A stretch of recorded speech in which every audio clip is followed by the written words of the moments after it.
आपको बताएं कि महाराजगंज के पूर्व सांसद और मसरख के पूर्व विधायक रहे प्रभुनाथ सिंह के छोटे भाई दीनानाथ सिंह ने गुरुवार की सुबह दिल्ली के एम्स हॉस्पिटल में अंतिम सांस ली।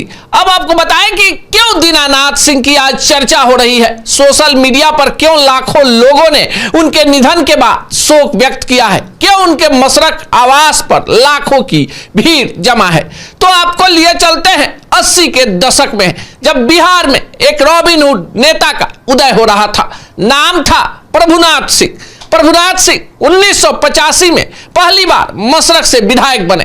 प्रभुनाथ सिंह राजनीति के सोपान पर तेजी से आगे बढ़ते गए, पर प्रभुनाथ सिंह के लिए पर्दे के पीछे जो व्यक्ति स्क्रिप्ट लिखता था, लोगों के बीच में उनकी समस्याओं का समाधान करता था और लक्ष्मण की भांति अपने राम के साथ छाया की भांति रहता था, उस आदमी का नाम था दीनानाथ सिंह। अब दीनानाथ सिंह जो हैं वो युवराज सुधीर सिंह के पिता थे और उनका इलाज एम्स दिल्ली में चल रहा था।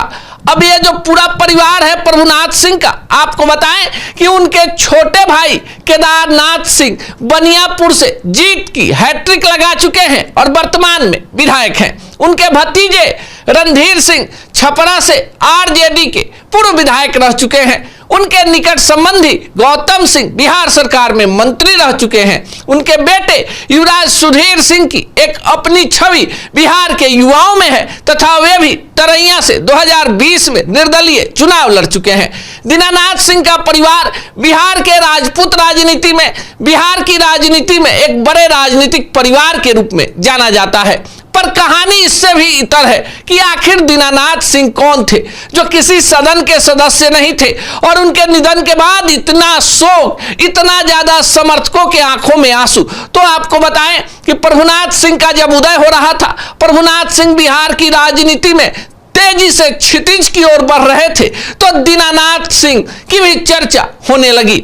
आपको एक घटना बताएंगे कि तरैया के इलाके में, पानापुर के इलाके में जो डाकुओं का आतंक 80-90 के दशक में हुआ करता था। डाकू लोगों की संपत्ति लूटने के साथ ही साथ बहु बेटियों की इज्जत पर भी हमला करते थे।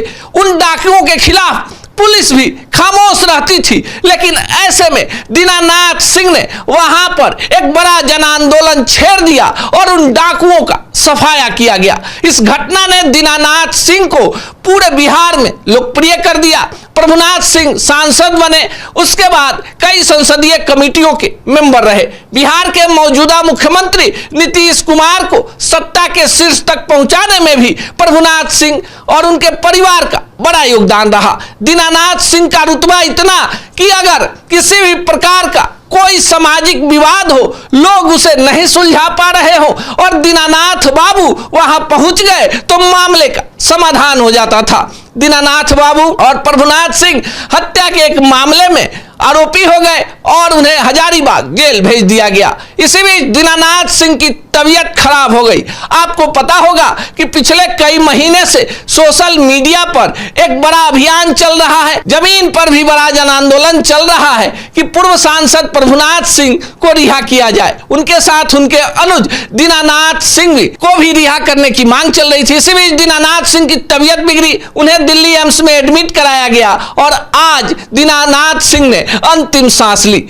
अब दीनानाथ सिंह के निधन के बाद पूरे सारण प्रमंडल ही नहीं, पूरे बिहार में उन तमाम लोगों के चेहरे पर मायूसी है जिनको आशा थी कि दीनानाथ बाबू, उनके बड़े भाई प्रभुनाथ बाबू जेल से बाहर निकलेंगे और बिहार की राजनीति में फिर बड़ा स्क्रिप्ट लिखा जाएगा। वर्तमान में इस राजनीतिक परिवार की हैसियत इतनी कि सारण प्रमंडल के तमाम सीटों पर एक विनिंग कॉम्बिनेशन इसी परिवार के दहलीज से होकर जाता है। दीनानाथ बाबू के पुत्र युवराज सुधीर सिंह आईपीएल के माध्यम से चमके। सुधीर सिंह ने युवाओं के बीच में अपनी बड़ी पकड़ बढ़ाई, साथ ही साथ सामाजिक मुद्दों पर पूरे बिहार में अपनी पिता और बड़े पिता की विरासत को संभाला। दीनानाथ बाबू अब हम लोगों के बीच नहीं है, उनको निधन से शोक की लहर है। सच टॉक परिवार भी दीनानाथ सिंह के निधन पर गहरी संवेदना व्यक्त करता है। सच टॉक का ये वीडियो आप लोगों को कैसा लगा कमेंट करके जरूर बताएं। साथ ही साथ अपने दोस्तों से शेयर करना इस वीडियो को ना भूलें। और हमारा 25 लाख का परिवार फेसबुक पे है, फॉलो बटन पे क्लिक करके जो है आप उससे जुड़ सकते हैं। यूट्यूब पे भी लगभग 25 लाख का परिवार है हमारा, उस पे भी जो है सब्सक्राइब बटन पे क्लिक